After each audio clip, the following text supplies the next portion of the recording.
22 अप्रैल को जम्मू कश्मीर के पहलगाम में हुए आतंकी हमले के बाद भारत और पाकिस्तान के बीच तनाव एक बार फिर बढ़ गया है। पाकिस्तान हमेशा की तरह भारत को युद्ध की धमकियां दे रहा है, लेकिन सच्चाई ये है कि पाकिस्तान खुद अंदर से खोखला हो चुका है।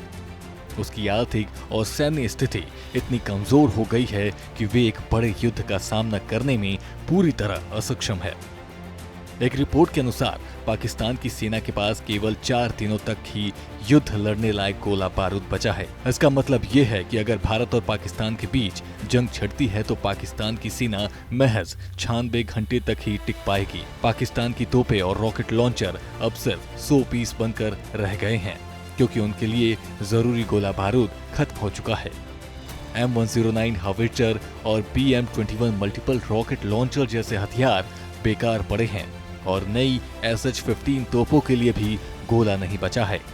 इतना ही नहीं, पाकिस्तान की सेना के पास टैंकों को चलाने के लिए भी ईंधन नहीं है। आर्थिक संकट के चलते सेना को राशन और पेट्रोल डीजल तक कम करना पड़ा है।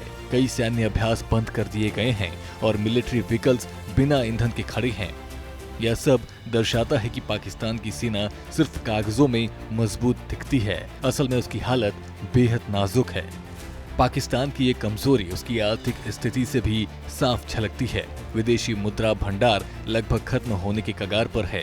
बार बार अंतर्राष्ट्रीय मंचों पर मदद की गुहार लगाने वाला पाकिस्तान अब खुद ही अपने हालात से परेशान है।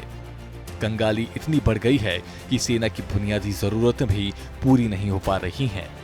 चीन से मंगाए गए 40 VT4 टैंकों के बावजूद पाकिस्तान भारत की ताकत के सामने कहीं नहीं टिकता। भारत के पास पहले से ही 1000 से ज्यादा शक्तिशाली T-90, T-72 और स्वदेशी अर्जुन टैंक हैं, जो जमीनी युद्ध में पाकिस्तान को भारी नुकसान पहुंचा सकते हैं। पाकिस्तान चाहे जितनी भी गीदड़ भभकी दे ले, लेकिन उसके पास न तो संसाधन है न ही ताकत। अगर युद्ध हुआ तो वह ज्यादा दिन भारत के सामने टिक नहीं पाएगा। उसकी धमकियों में अब कोई भी दम नहीं रह गया है। फिलहाल आपका इस पूरी खबर पर क्या कुछ कहना है, हमें कमेंट कर जरूर बताएं और देखते रहें सूर्य समाचार।